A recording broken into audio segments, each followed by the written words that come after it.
Okay, guys, we are back, and actually, I'm going to try to squeeze in this 10-minute segment tavern tasks and encounter cards. So let's try to get let's go and try to get to that. So I'm not sure where this is going to pop up. So let's see tavern tasks. I'm going to click this and boom, there it is. Tavern, perfect. Tavern tasks. Okay, as you know in Dungeon Crusade, if you've watched this, there's three types of quests that your heroes must complete on the quest tables on the Dungeon UI board. There's main quests. There's for each table there's a main quest, there's a side quest, and then there's the Kill the Guardians quest. Those must be completed. When those are completed, and I'm sorry I don't have these out because I would like to show you. There's the Elder Globe tokens, and they start out red. And they're just little tokens with this cool globe. And when they're red, that signifies that there's evil in the dungeon. So when the heroes complete those three series of quests, you flip the Elder Globe token to the green side. Purity in the dungeon, heroes go back to Celebration Day. So hopefully you can put all that together, like from what we just learned about Celebration Day. Well, I wanted to have tavern tasks.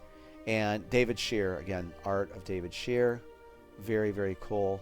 And he made mention of, and it's like kind of cool. Look at the guy in the very back, like with that big stein of beer or whatever, like kind of like laughing. Isn't that cool art? David, you're just awesome. And so this, this warrior here is giving you a contract if you'd like to do a tavern task for the village.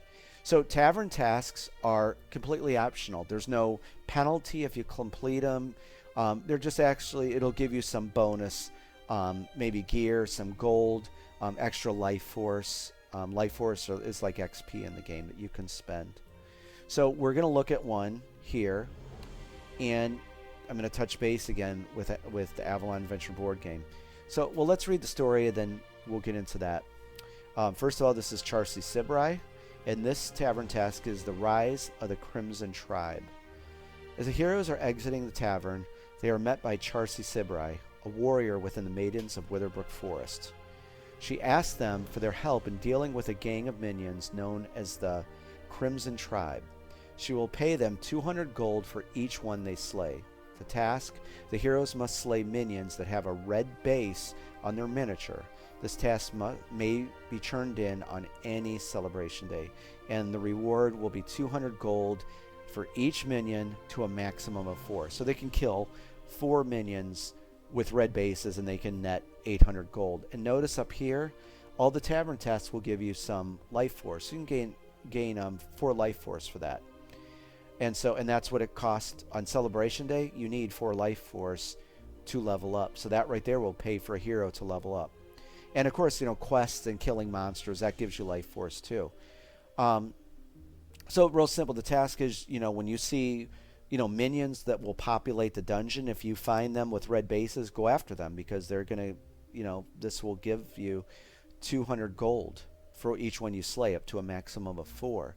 And what I wanted to touch on real quick is like this Crimson Tribe.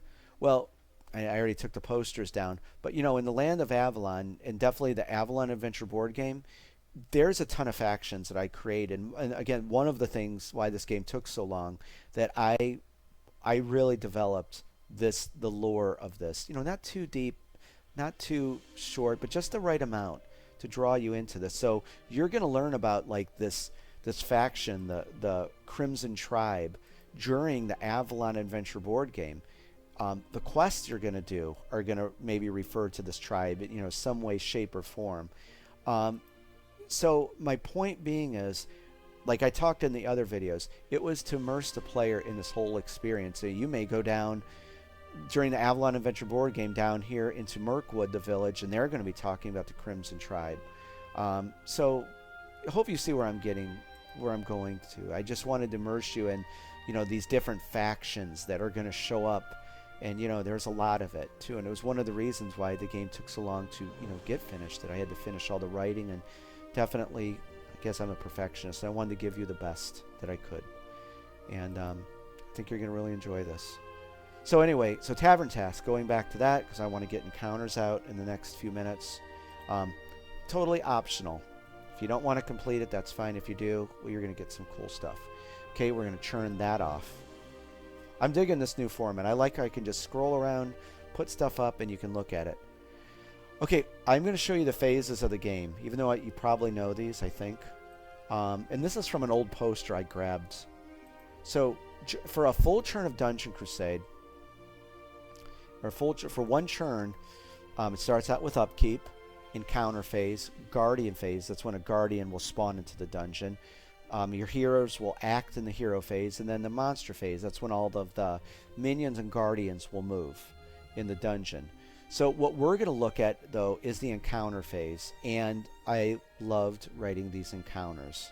Loved them.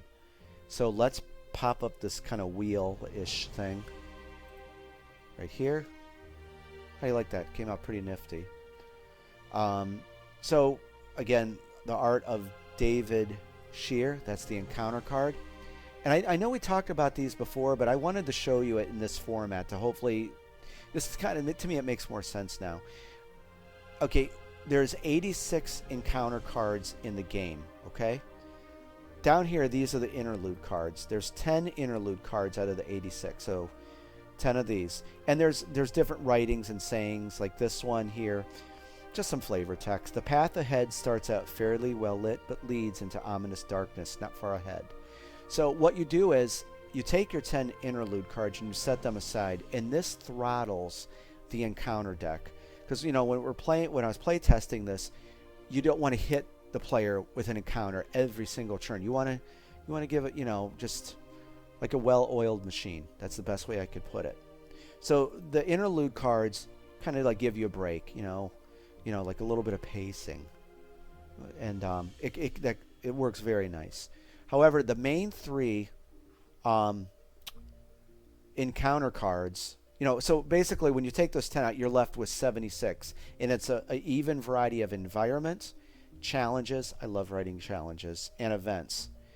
And I know I touched on this before, but I want to say that, you know, when you see encounter cards in other dungeon crawl games or fantasy adventure games, what have you, you think, oh god, it's an encounter deck, this is going to be bad. That's not so with Dungeon Crusade. There's a lot of good stuff in the encounter deck, but yeah, there's a lot of bad stuff, and there's a lot of fun stuff. I absolutely loved writing these things. In the prototype game, I had written over 120 encounters, and I took the ones I thought would work best with this and put them in the game. So there's a ton of environments, there's a ton of really fun challenges, and we're going to share this with you now. And then there's events, good and bad. So let's look at this environment card real fast. Environments stay in play. See how the green border, there's kind of like a green hue to the card.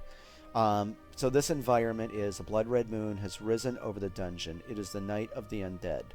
When combating monsters with the undead racial trait, these monsters receive a +3 to all warfare values while this environment is in effect. And I thought to put the racial symbol for what monster it is, so you know that's an undead. And again, all encounter cards have this cool art on them. I worked with Cameron, and originally on the prototype one that I made, it was like a graveyard with the moon, and Cameron thought to make that human eye with the graveyard and that moon with the skull in the eye. That's very classy. I love that. So environments, again, they stay in play until another environment cancels this one out, or there's some things in the encounter deck that may cancel out an environment. So that's how those work. Okay, guys, another 10 minutes is reached. We're going to come back and finish up with the encounter deck, and then we're going to get into secret rooms. I think there's only a few more things. Again, I hope you're enjoying this new format, and I'm really enjoying talking to you guys about Dungeon Crusade. So I'm going to talk to you in a few.